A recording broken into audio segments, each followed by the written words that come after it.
근데 제가 말씀을 드리려면 이 앞이 너무 안 보이거든요. 제가 말을 할 수가 없어요.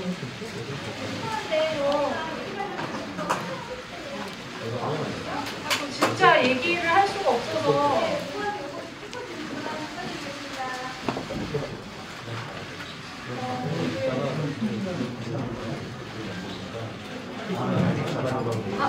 네, 죄송한데 저희가 지금 얘기를 하려고 하면 카메라 표시 때문에 얘기가 할 수가 없거든요. 죄송한데 조금 저희 죄송한데 제가 되게 오늘 말씀을 좀 드려야 되잖아요. 근데 이렇게 켜주시면은 제가 집중이 안 돼서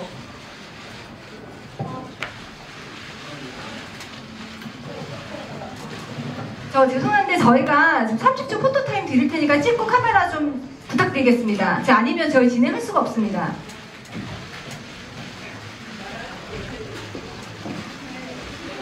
지금부터 30초 드릴 테니 빨리 찍으시고 저희 진행하겠습니다.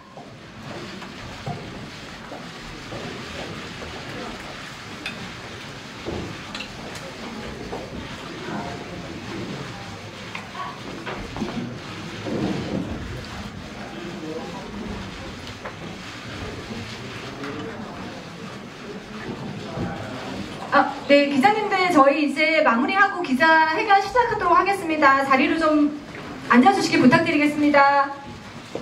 저희 협조해 주셔야 저희가 진행할 수 있습니다. 부탁드리겠습니다. 네.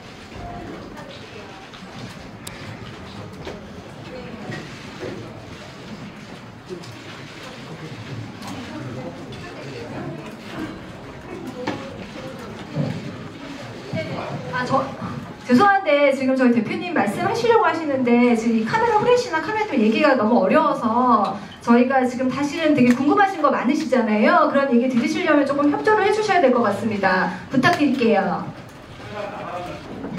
그러니까 뉴진스 음반을 어느 정도 정리를 하고 말씀을 드리려고 했어요. 그리고 저한테는 되게 갑작스러운 일이었고 막 감사 뭐 이런 거 저는 전혀 예상하지 못했었고 그러니까 월요일날 갑자기 시작돼서 이제 이렇게 일이 진행됐고 제가 되게 폭탄 같은 뭐 솔직히 하이브 PR이 그동안 이제 아티스트들한테 했던 PR보다 더 강도 높은 PR을 제가 느껴봤던 것 같아요.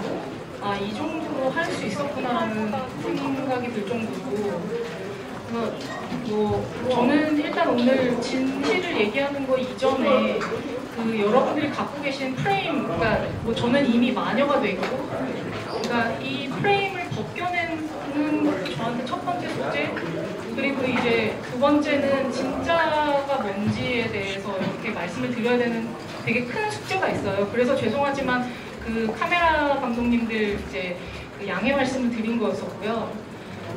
오늘 얘기가 저는 좀 길 거예요. 왜냐면은 이게 제가 보는 앵글이랑 하이브가 보는 앵글이 굉장히 다른 것 같아요.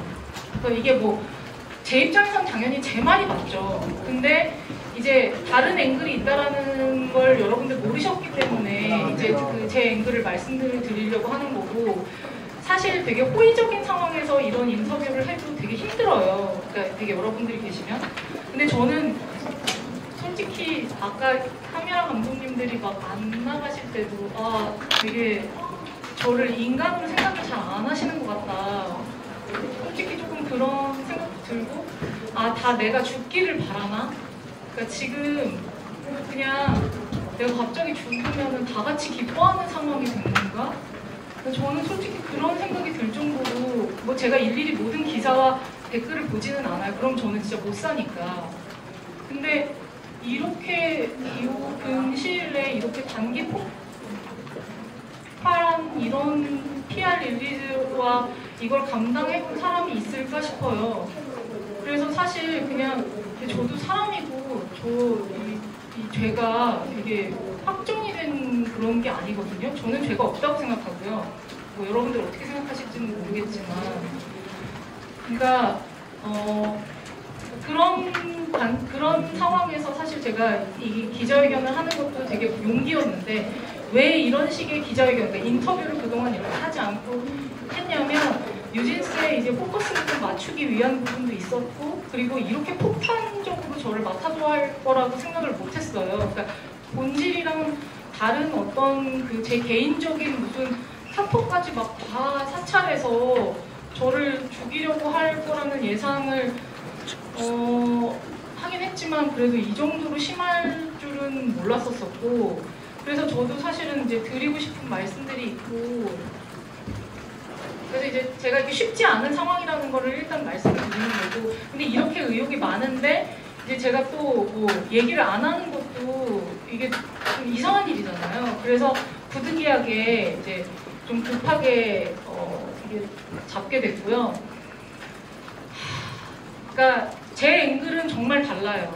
그러니까 지금 경영권 찬탈 이 포커스에 맞춰서 저를 막 때리는데, 저는 사실 처음에 그 경영권 찬탈 뭐 이런 얘기 나올 때 경영권 찬탈? 근데 저 되게 와닿지를 않았었거든요. 무슨 경영권 찬탈이지?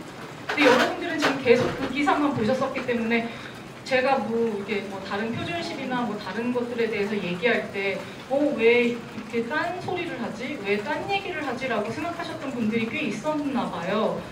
그래서 이게 왜 제 입장에서는 이게 상황이 아닌지에 대해서 이제 말씀을 드릴 거고, 저는 어쨌든 뭐 오늘 뭐 배임으로 고발하신다는 어떤 그 기사를 본 것 같아요. 오기 전에. 그 전에 마타도랑 비슷한 관점인 것 같고, 저희 부대표랑 저랑 카톡한 내용을 이제 저희 부대표 PC를 이제 가져가셔서 거기 포렌식해서 이제 본 내용 중에 일부 이렇게 따서 이게 이런 정황이다 저런 정황이다 뭐 이렇게 얘기하신 것 같은데, 이게 사실 제 입장에서는 되게 뭔가 희대의 총극 같다라는 생각이 좀 들거든요. 그러니까 뭐 여러분들은 아니 제가 무슨 막 여러분들 입장에서는 제가 이미 죄인이기 때문에 뭐 저렇게 얘기를 하지 뭐 이렇게 생각을 하실 수도 있겠지만, 제 입장에서는 사실은 지금 저를 공격하고 있는 뭐 하이브의 박지원 사장, 그리고 뭐 박지원 사장은 저랑 반말하면서 친하게 지냈던 사이예요. 얼마 전까지도. 그리고 이제 뭐 다 알던 분들이 지금 저를 엄청나게 공격하고 있는 상황이라서, 이 공격이 뭐에서 시작됐을까? 그리고 이게 제가 이제 사실 내부 고발을 한 게 있단 말이에요. 근데 이제 내부 고발을 했었을 때 이게 밖으로, 저는 사실 공식적으로 내부 고발이 되길 바랬고, 실제로 이게 좀 이 업의 큰 상황으로 봤었을 때 좀 개선이 되길 바랬었던 부분이 있고, 그리고 이게 이제 내용의 전말을 들어보시면 아시겠지만 저희한테 쌓였던, 여러분들이 모르시는 되게 많은 히스토리가 있어요. 이제 그런 것들로 사연이 생겨서 벌어진 일이기 때문에 그래서 제 입장에서는 이제 드릴 말씀이 많다라는 이제 얘기로 시작을 할 수밖에 없고, 어쨌든 제가 막 뭐 하루 이틀 뭐 거의 지옥에서 살았죠. 뭐 댓글을 안 본다 하더라도 이미 뭐 그런 분위기고, 그렇지만 또 저를 믿어주시고, 저는 친구가 없다라고 생각했는데 이번 기회에 오히려 아이러니하게 나는 친구가 많았구나라는 깨달음도 생겼고, 그냥 여러 가지로 이렇게 뭐 성찰을 해보게 된 상황이 된 것 같아요. 근데 저도 모르게 이제 이렇게 진지하게 들으시니까 진지해지는데, 사실은 이게 진지한 문제였는지도 잘 모르겠는 마음이 있기는 해요, 저는. 그러니까 왜냐면 아까도 제가 뭐 박지원 사장이랑 뭐 이렇게 저렇게 막 대화를 되게 편하게 했었던 부분이 갑자기 이제 뭐 육증이 할머니가 막 가게 영업하려고 손님이 왔는데 막 욕을 막 하면서 장난스럽게 하다가 갑자기 어느 순간 계산할 때 돌변해서 손님 왜 계산 안 하세요? 뭐 약간 이렇게 태도 돌변하는 것 같은 느낌으로 저를 공격하는 느낌이라, 이전에 뭐 저희 부대표와 제가 나눴던 카톡 대화, 그리고 뭐 이제 앞으로 보여드릴 뭐 박지원 사장과의 대화, 이런 것들이 다 사실은 어느 정도 친분이 있는 상황에서의 다 대화고, 그리고 되게 부드러웠던 상황에서의 대화, 물론 격앙된 그 부분에서의 대화도 있었었죠. 근데 지금 여러분들이 보신 컨텍스트는 그게 다 빠져 있잖아요. 이게 이 사람들의 관계가 친한 건지 안 친한 건지, 부드러운 상황이었는지 아니었는지조차 다 없거든요. 그러니까 그런 상황에서 갑자기 이렇게 탁 캡처가 탁탁 되면서 프레임에 맞춰져가지고 얘는 이러니까 이런 거야, 이런 거야, 이런 거야. 솔직히 지금 여러분들 카톡 다 열어서 어떤 프레임을 만들어서 그 프레임에 맞는 그 글귀들만 다 붙이면 저는 어떤 별개의 아주 다른 내가 얘기했던 거랑 다른 스토리가 생길 수 있다라고 생각하거든요. 그러니까 저는 항상 크리에이티브를 할 때도 제 방향성이 어땠냐면 저는 프레임을 깨야 되는 사람이었어요, 늘. 그러니까 내가 하는 새로운 것들은 항상 프레임을 넘어서야 되는 것들이고 그래서 되게 고민이 많고 힘들었었던 부분이 있는데 저는 어쩌면 제 인생에서도 이렇게 제 인생의 프레임을 넘고 사람들의 고정관념과 선입견을 이렇게 넘는 이 프레임을 넘어야 되는 과정을 겪어야 되는지 저 혼자 진짜 와, 나 내 인생은 도대체 이게 뭐지? 이게 저는 솔직히 뉴진스 막 잘 되고 이랬을 때도 사람들이 제 지인들이 다 너무 좋겠다 막 이런 얘기 했지만 저는 사실 행복했던 적이 사실 별로 없었던 것 같아요. 그러니까 뉴진스가 저한테 막 이렇게 되게 고맙다는 표현을 하고 이게 저한테 사랑 표현을 했었을 때 그러니까 이 애정 표현을 했었을 때는 진짜 이 부모 같은 마음으로 너무 그게 고맙고 좋았지.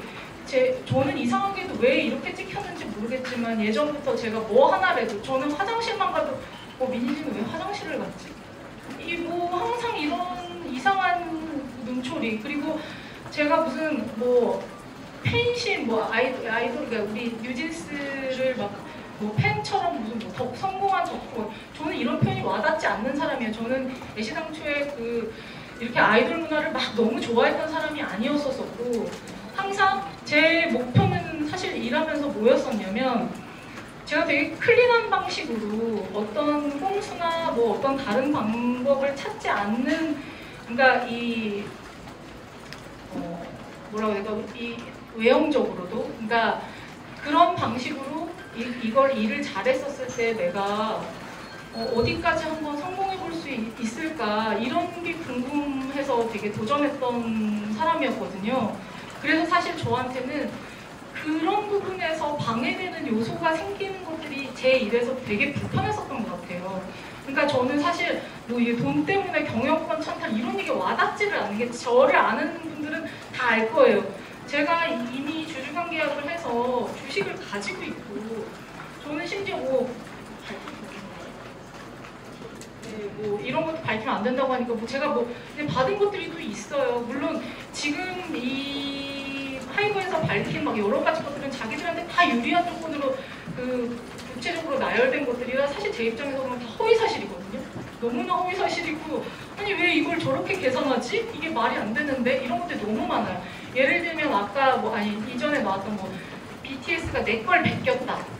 이런 이게 저는 그렇게 말한 적이 없거든요. 근데 이게 명예훼손이 될까봐 내 걸 베꼈다는 취지로 이렇게 나오는 거예요. 그러니까 모르는 사람들은 열심히 안 읽는 사람들은 민희진이 너무 잘난 척해서 모든 것들을 다 나를 베꼈다라고 얘기하는 사람이구나. 나는 프레임 무슨 아무런 일과 관련 없는 것들에 대한 얘기를 하면서 프레임 그래서 저를 약간 이상한 어떤 형상으로 만들어 놓고 그러니까 쟤는 뉴진스를 키울 자격이 없는 거야. 혹은 그러니까 경영권 찬탈을 하려고 했던 꿈을 꿨던 거지. 이렇게 저를 모르는 사람들로 하여금 상상을 불러일으키게 만든 것 같거든요.